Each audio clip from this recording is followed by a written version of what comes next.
So you can start whenever you're ready. Okay, I often start my sessions doing some listening to the body in this way. We've taken the legs out of the action, so we're just seeing the spine, and the torso, and the neck. Let's scratch that thing. It's okay. You can start and stop, and then I can always cut things Okay. out. So, Okay. yeah. I already don't like it. Yeah, no. Okay. So anyway, I usually begin with the person seated in front of me just to get an idea of how they're responding to gravity. And it's kind of how I think of it. I think of these as kind of gravity-fed adaptations.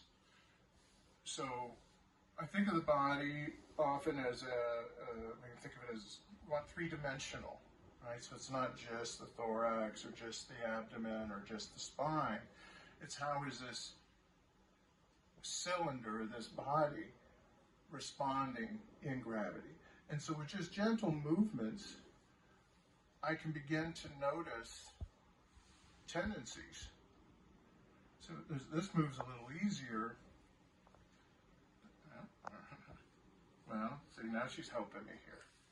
And that's okay. So I would just usually say, okay, let me do the movement so I can just feel the... And so let's see if you can catch this. So when I do this, this is kind of collapsing a little bit here. Where when we come this way, there's not as much. This stays fairly, the rotation around the spine is a bit cleaner, more organized, if you want to say it that way.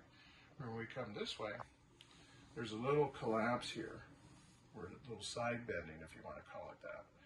So if you know the anatomy, we know that the liver is here, the diaphragm is here, so we're kind of getting a little bit of a collapse around this region where the liver or the diaphragm are. If I want to just get a sense of the muscular tension here in the traps, I can do that. Just get a sense of is one curl more forward or more back? It's kind of like this. If I come down into the thoracic inlet here, so maybe this way. If I come down a little bit into the thoracic inlet here, like this, just to get a sense of where the first rib is and what the tension, what the tone, the muscle tone, the myofascial tone of the thoracic inlet is. And I can put a little pressure here and again see how the body responds to these tensions. So we give here, which sounds good, and there's a little, this one doesn't receive quite as well through the shoulder. It's a little stiff. I'd like to see a little better translation of force there. If we just look at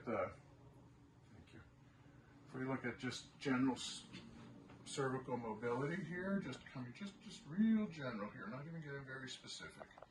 A little easier rotation to the left, not as easy to the right. So we start to get some easy to the left,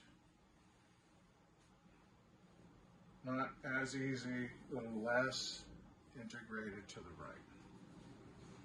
All right, that's pretty good for that.